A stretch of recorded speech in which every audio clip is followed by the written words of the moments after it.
Hey everyone, it's Ride1940 here, and today we're taking a look at Sea Power Naval Combat in the Missile Age, and this is the third mission in the Strike Group Molniya campaign. I think it's called Lifeline at the Edge of the World. If you recall in the previous video, we had just sunk the South African export Daphne submarine up here, and now we've got a second problem. We've got a supposed that's pretty sick. Supposed American submarine coming up somewhere this way. So I have, in the previous video, kind of laid out my plans. I'll say it again. We have our supply ships that we got to protect, and they're the ones, carrying the goods here that we need to rearm our fleet. So I've got them starting to move up towards the other forces here. This is a roll-on, roll-off carrier that we've got. The cruiser here that we've got, only got 4 of those missiles for anti-ship. The briefing said something about a potential for... Oh, actually, I gotta check. Let's see the flight deck here. Okay, yeah, 6. I was a little worried because I didn't see my yaks up. I was like, did they get shot down and I didn't pay attention to that? No, they're good. We'll just launch them when they're good. So, yeah, they said there would be destroyers potentially out this way. They weren't, so I think that's because we killed them in the previous mission. I'm hoping that's what that is. If that's the case, that's super neat that the persistence in what you do in previous missions, in terms of sinking other assets from the enemy, can hurt or help you in the missions that come after. So that's really cool. Basically, I've got my K-25TS up with their radar going to kind of scout out this area, and I haven't seen any surface contact, so I think we're okay. Now, I think we'll continue on with this, but I don't think there's anything that's going to happen at this point. We're going to launch our fighter planes to come up cap here, just in case aircraft from Eisenhower come down at us. That's been kind of alluded to in previous missions, so I'm focusing the jets this way, because if we look at the ranges, I think it's like 1,200 or 1,400 nautical miles this way to come to these islands. Definitely stretching the legs of South African F1s, and I don't think that's possible. So not going to worry about it. If I'm wrong, then we'll pay a heavy price for that. But I don't think aircraft are going to come from this vector. I think if they were to come down, they'd come roughly from this sort of vector here. So we'll focus on that. And these lanes here are because I've got 2 search ships that I'm going to use here. This guy's got the Silex missiles, which have that ASW and anti-surface capability. They can go 27 nautical miles, and this guy has a VDS. So once he gets to this spot, he's going to slow down, and then he's going to slowly come down this lane. And as he's doing that, this other guy is coming down. He's going to slow down, deploy his VDS, and slowly search down this lane. So you can see this is going to cover a lot of area. And assuming that American submarine wants to sink our ships, we're probably going to bump into him at some point, because he's probably going somewhat this direction if his true goal is to sink these ships, which is what we think. So this is covering quite a bit. It's not covering everything, right? And how did I get this range here? Well, in the previous video, we observed this guy's hull-mounted active sonar. It's banging away, and he picked up a whale at 6 nautical miles. So I know at least 6 nautical miles the hull-mounted sonar is going to detect something whale-sized. So the U.S. nuclear submarine or diesel, I don't know what this submarine is, but U.S. submarine would be probably larger than a whale. So I can assume if the weather conditions don't change, it kind of seems like it's deteriorating actually, that, well, we might see him within this lane of coverage. To have extra safety, we've got the Ka-25PL. It's got still quite a bit of time to fly, so it's got 3 hours left, which is great. We can go ahead and start this guy kind of coming down, zigzagging every few miles, dropping a sonobuoy. The ranges with these sonobuoys that we've observed so far in the previous video, we were about, I think, was it maybe half a mile to 0.8 nautical miles. Yeah, that all depends on the the noise level of the contact, right? It's going to be different from this little tiny diesel electric boat. That guy was going pretty slow, and we're still getting him at, I think, at more than half a nautical mile. So that's pretty decent ranges for that. So if we've got a U.S. boat, and if they're larger or maybe louder or going faster and being loud that way, then we might detect them at better ranges. So we're not going to use this kind of as a primary search because we've got limited number of buoys. We just want to kind of have checkpoints, basically, of if that submarine's traveling close nearby it, close to that sonobuoy, that we can get lucky and get a hit. And more so, if he fires a torpedo, those are much louder. We'll be able to pick them up at further range and kind of give ourselves, for these two vessels, some time to maneuver and get out of the way if they're able to do that. So that is the plan. We'll go ahead and start setting that in motion. Actually, I'm going to hold off. I don't want to drop these sonobuoys yet because there is an hour of life, I think, on these sonobuoys. So these guys, I mean, he's still going to take probably 20-30 minutes to get down here. So in fact, I think we'll just skip the video. We'll pick it up when both of these guys are set.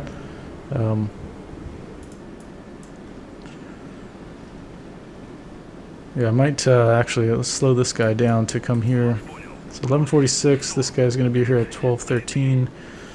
Let's change his cruise speed.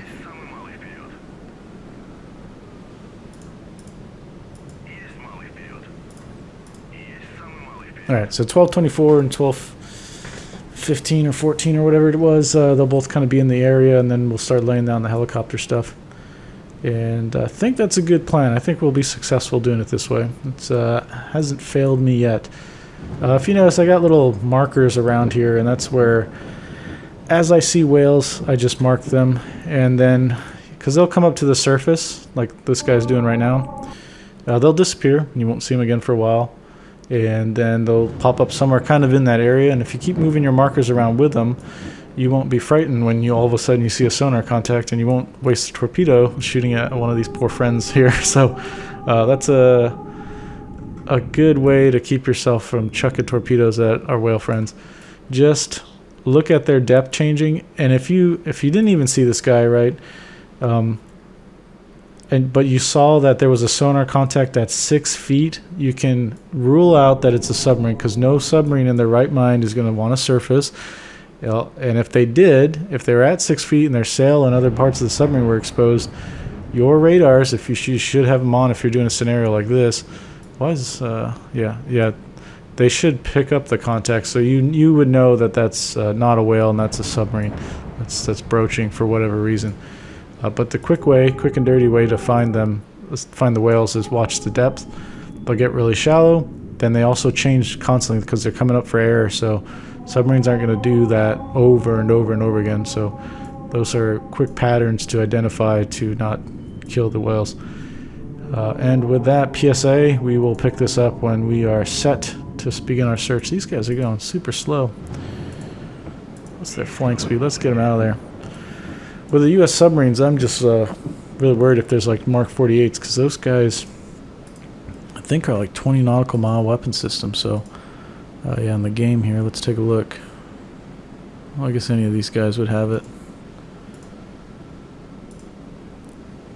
Well, 17.3, so not quite 20 nautical miles, but getting pretty close to it. Yeah, so we'll pick this up when we're ready to begin the hunt, and I'm pretty excited about it. Yeah, I like killing submarines.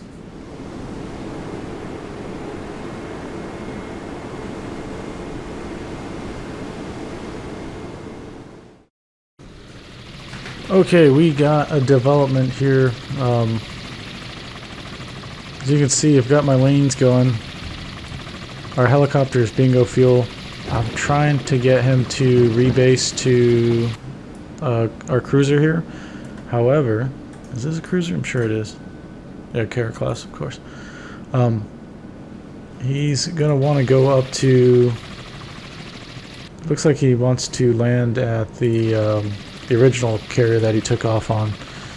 So might be something we can only do with the rebase command if he's only he's got enough fuel to support it. So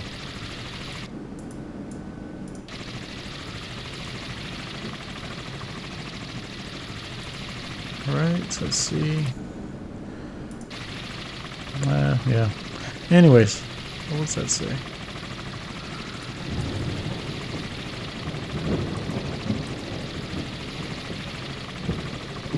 Yeah, so we're coming down here. We got the buoys out so far. We don't have the full spread. We've been tracking whales basically.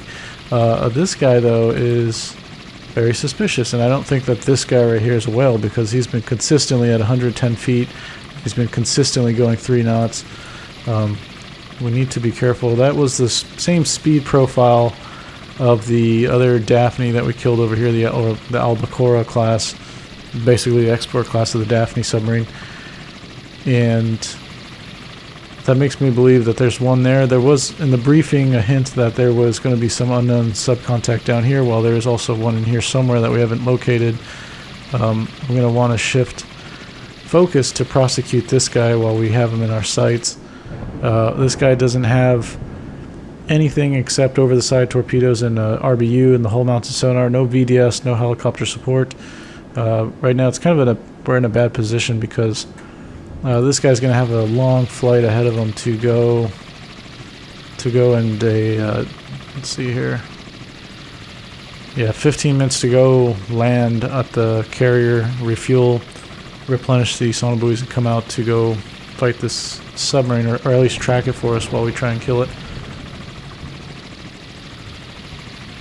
I think what we can try to do here is go for a Hail Mary and fire one of our Silex missiles at it.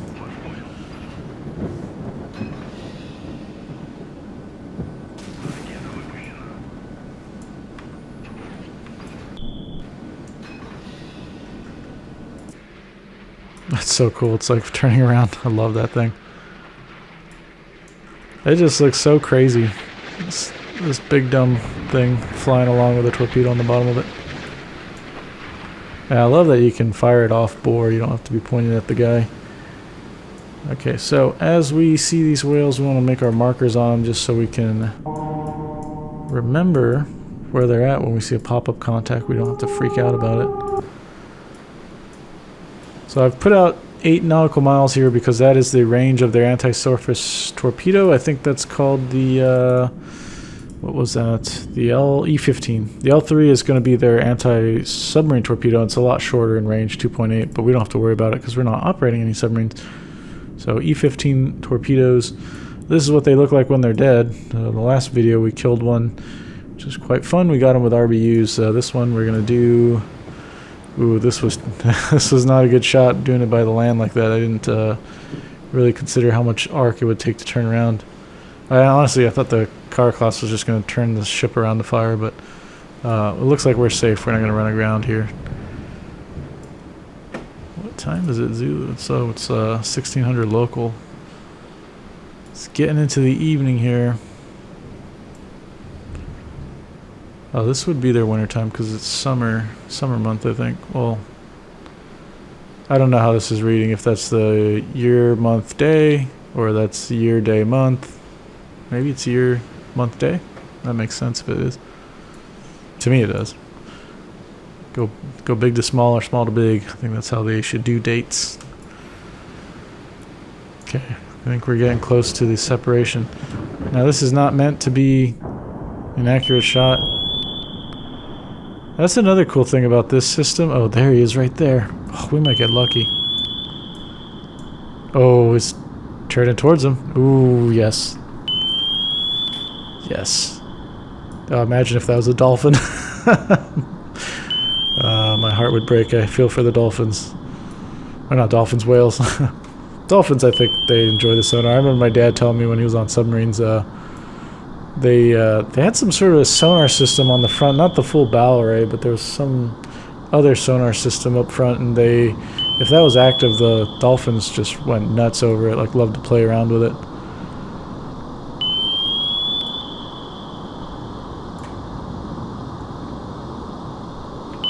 Oh man, this worked out perfectly. So hopefully this works when we kill him. He doesn't. I don't know if he's not put out any... Oh, he's put out noisemakers, they're just not doing anything. Yeah, Dunzo. You got a patrol sub like that, you are... Oh, this is freaking out when I drive this thing around. Yeah, you have a light, tiny patrol submarine like that, take a torpedo hit, they are screwed. I don't even know, is he going to be able to emergency surface?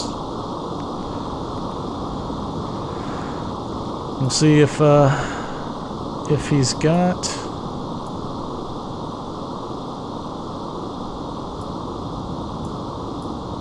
See if he's got any survivors. This other submarine that went down didn't have any survivors. I was going to try and pick him up with helicopters, but my helicopters are in the business of returning to base right now.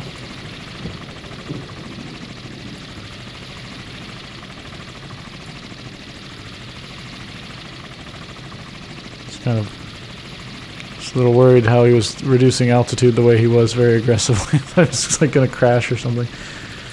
Let's take a look. Let's take a look at the surface. Did he leave any survivors? We got that oil sheen. That looks so cool. I love seeing that. Nope, no life rafts, so they are screwed. Well, they're kind of in distance of land, but these what do they call that? What were these islands? The Court something? Let's take a look at the briefing. The Crozet Islands, they're uninhabited, so they're like one of the last places on Earth that people are just not around. Which is why this was kind of chosen as an anchorage for this group here of refuelers and rearmers for us. Really good mission design and great storytelling that goes along. It's really plausible stuff. It's like no crazy storyline, Ace Combat kind of crazy style storytelling. It's legitimate stuff that I could envision having happened in a real conflict in this time frame. Alright, so down here we're just, it's kind of boring, we're just watching the whales essentially. I mean, it's fun if you're a whale watcher, but not for us. We want to kill a US submarine that's out here. Very lucky that we killed this guy. I think his active sonar picked him up, which is pretty good because that's kind of far away actually, at 15 nautical miles on the hull-mounted sonar. Well, it could have been this guy's, but I'm not sure how these guys, their VDSs work, if they're directional or if they're omnidirectional and they can see all around them. I'm assuming there's some directionality to it when you're sending out the ping. Okay, well, we're in the process of cycling our helicopters. The MPA helicopter that we've been using for surface search radar, I might send up to go this way on the next go-around. I really had him go up this way to search for destroyers, but he never saw anything. So I think because we killed those destroyers in Mission 2, that they're just not going to be available to play in this mission. If that's the case, that's super cool level of persistence where you can kill things in early on or later on or whatever, and they impact how if the mission's going to be more busy or not so busy, because that's really cool. You can take risks up front and get rewarded for it later on. If that's the case, if that's why I don't see these destroyers that were mentioned in the briefing, then I'm very happy to see that. That's a really nice touch. So yeah, we're cycling this helicopter. I'm convinced that there's no other surface units here. We might search the back end here, but really didn't get any threat briefing that there potentially would be surface forces coming from this direction, but it doesn't hurt to fly them out that way. We've been cycling our jets. In fact, I don't know if we don't have a flight up right now. Let's go ahead and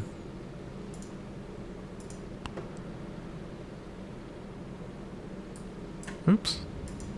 Oh no, I do this all the time where it gets all really wonky, and I think I gotta like hit escape and stuff to get it back. There it is. Okay. We got 2 ready for air-to-air, and then 2 on deck. Where are the other? Oh, they're over here. Okay. Really should move them up this way. Yeah, they're almost... Well, they're really low. That's pretty nuts. Go up. Not really fuel efficient.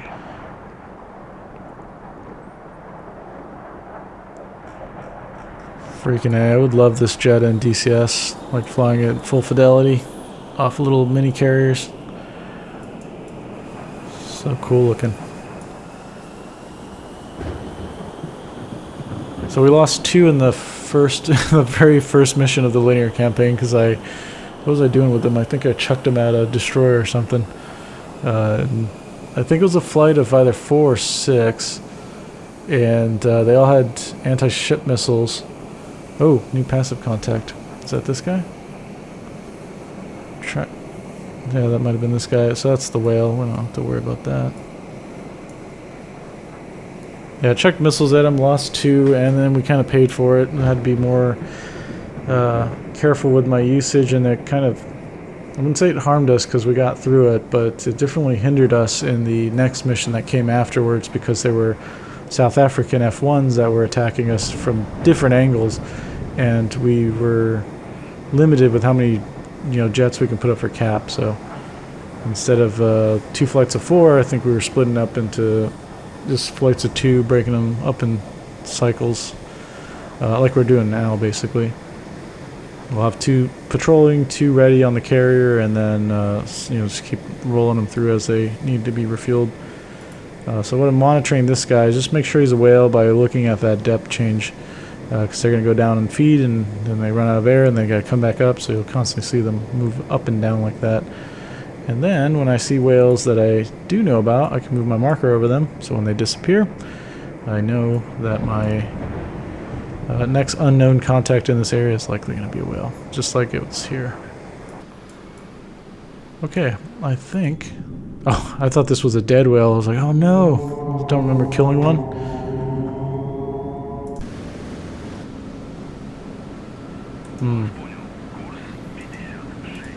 I think it's... Oops. I think it might be time for us to slowly turn the convoy around and then just follow the rest of the forces here.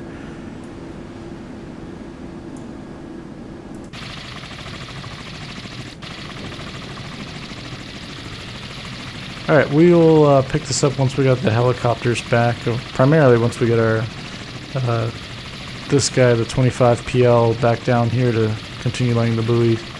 Or if one of these buoys and one of these ships here detect a contact, then we'll pick up the video.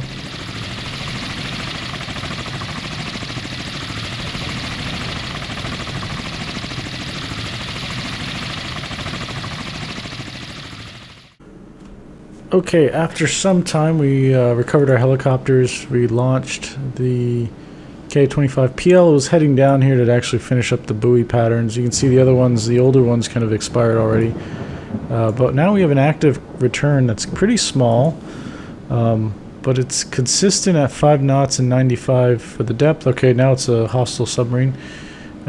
We know that the Mark 48s are like, what, 17 nautical miles or something like that. We'll just call it 18.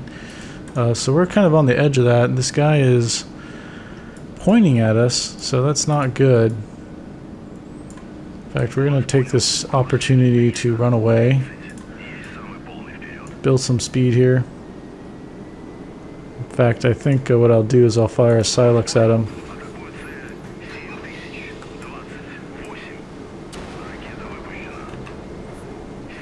Cool. Yeah, we got to get out of the way. We need to drop a marker down. The Silex is just awesome with the range that it had. You saw that we killed that other Albacora. Really with no effort. We weren't even facing it. So you can see here we actually outranged the Mark 48, which is amazing. In fact, I'm curious to see, it said active return, so it would have been from this guy's sonar. It doesn't say who had it last, but yeah. No problem. We'll surprise him, and then if he survives this and dodges it, then we'll have the helicopter on the way with the sonobuoys. Hopefully this guy is safe and can get away. We're safe with this guy, but he doesn't have any standoff weapons. Now this is where we talked about in the previous video, with smaller submarines like these Daphne or the Albacora classes, the small patrol subs, you can imagine their sonar is like not so great because they're small sonar sets. And the weather is not particularly amazing. You can see the sea state's a little bit up there. It's not crazy, but you know, it is a storm going on. We got lightning in the background and everything. Ooh, okay, I was a little worried that they were flying over terrain where they can impact the train, but they're good. I don't actually know why they're trying to fly out that way. I want them up this way just in case the carrier is trying to play with us. So in the linear campaign, kind of in between the scenes and stuff, or even in the mission when we get intel, a lot of it talks about the Enterprise Strike Group. So the destroyers that we destroyed in Mission 2 were detached, I think, from the Enterprise Strike Group. And it appears they would have appeared in this mission if we didn't sink them. So I think that because we sunk them, they're not going to show up, which is really neat. But I'm still worried about... I don't know where they're at. And we haven't had in this briefing, it doesn't tell you that they're around or near. But I suspect if they were to come along, they'd come along from the north. Because I think that's kind of the story of... Oh, shoot, I've been yapping so much I missed the kill of it. Wow. So all enemy opposition in the area has been eliminated, allowing our force to resupply. Good work. All the ships will be refueled, resupplied, and rearmed. All the air wing units have been restored to full capacity with spare parts and new aircraft. All the crews have gained a proficiency level of veterans. Okay, let's pause this. I want to see what the hell happened down here. Oh wow, it must have just happened. So yeah, skipjack. So those guys would have had the Mark 48s, right? So let's unpause it. Yeah, Mark 48. Decisive victory. Would you look at that? No one was damaged. Killed 3 submarines. No destroyers, I guess. No enemy aircraft that we had to deal with. So that's pretty cool. Yeah, really, I'd like to know, have confirmation to see if, because we killed the destroyers, they weren't in this one. That would have been, that's pretty neat. Alright, well, I want to finish, let's exit this, cancel. There we go, yeah. Yeah, so Mark 48s, it was a good thing that we stayed out of that bubble. I don't know if they were actually, if he fired any torpedoes, but we'll see. We'll keep running just in case, get him out of that circle. In fact, we don't need to drop the sonobuoy out down that way. We can just drop them in between. Let us know if we've got to worry about torpedo launch. I'm definitely detecting their noisemakers from the ship. Oh, they're actually detecting them from one of the sonobuoys. Pretty far away, so noisemakers pick them up at 20. So these guys likely would pick up the torpedo if it was fired.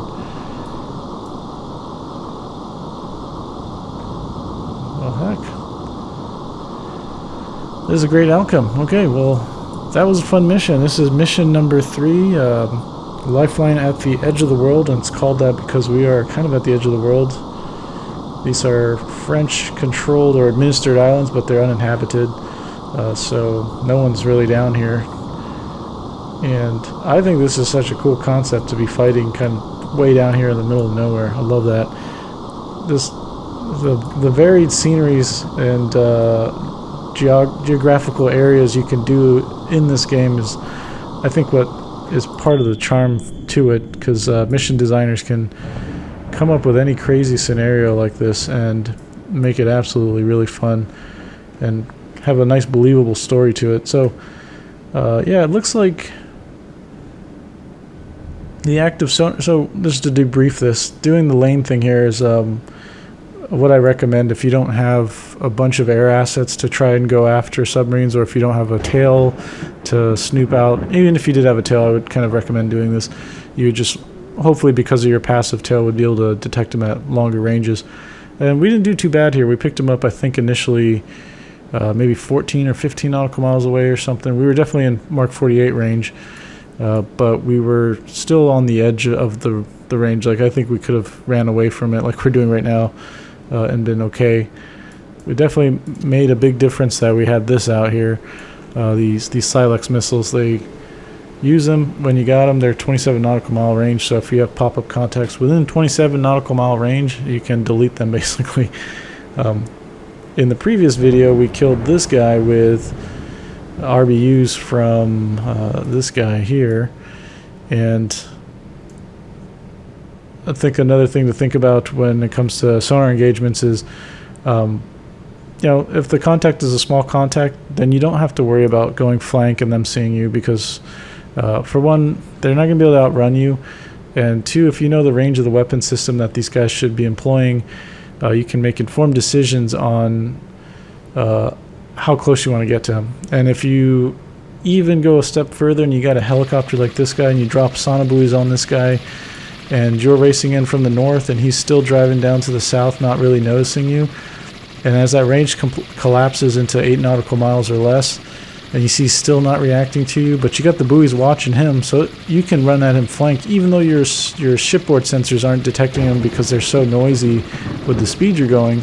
You can still run in for a kill shot with your RBUs, which is what we did, and I think that's a really cool thing because we've got 84 RBUs left. So it was just one engagement. We killed a submarine. Didn't have to waste, one of our 5 torpedoes. So that was really a good thing to do. Didn't matter in the end because we're getting resupplied, but stuff to think about if you have a longer set of missions, like in the future with the dynamic campaign. You're going to want to think about the cheapest weapons that you can use to employ if the conditions warrant. So this other one didn't warrant that because I couldn't. This was the unit that was nearby, and probably the unit that detected him with this sonar. He has RBUs, and he has over-the-side torpedoes. He doesn't have Silex missiles. I could run at him and then fire the set 65s, or if I collapse the range more, I can use my RBUs. But the issue with this engagement, why I didn't want to do that, was we didn't have helicopters, or we didn't have this helicopter up to drop a sonobuoy to monitor his behavior to see if he was reacting to us, if he saw us, or to tell us if a torpedo was fired. So we would be running in blind, but we would have to run in to close the distance really rapidly to be able to get into RBU range, which is very close. It's like 3.1 nautical miles. Set 65s we could have also used at 8 nautical miles, and then kind of get him on his back feet, starting to go defensive with those torpedoes and counter-firing with his anti-submarine torpedoes, which I'm sure he would have fired, and then continue to kind of go in. But it's just incredibly dangerous if you don't have sonobuoys to monitor it. If you do have sonobuoys to monitor it, you don't have to feel like you're tethered to using an anti-submarine torpedo deployed from a helicopter, especially in this case where these guys can't carry sonobuoys and torpedoes. You definitely don't want to trade out observing the submarine to fly back and go get weapons to come back out to drop a torpedo on him, because you might lose him when you do that. There's always that risk.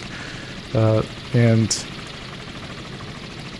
being able to, in this case, just passively detect it with sonobuoys and then use your ships to kill him is good.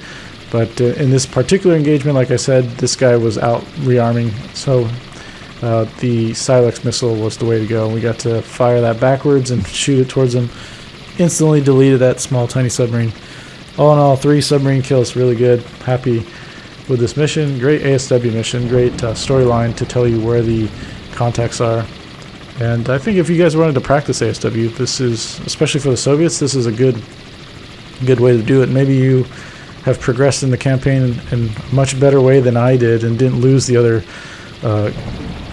K25 PL here, because this guy, so he had one and I lost it in the previous mission, so the linear campaign hurt my feelings a bit because I drove him a little too close to Port Louis and he was shot down, and it was just like that. He was just gone, and so now he's got no helicopter. Let's try this out.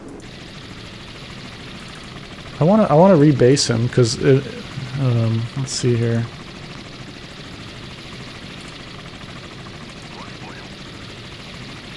Okay, so now if I tell him the RTB, okay, sweet. Okay, I tried to do that earlier to cut the time to go back to rearm, but I think when they're at bingo fuel, if you tell them to rebase, they're not going to do it. They're just going to go first to their original home base. So if you're like me and you suffered this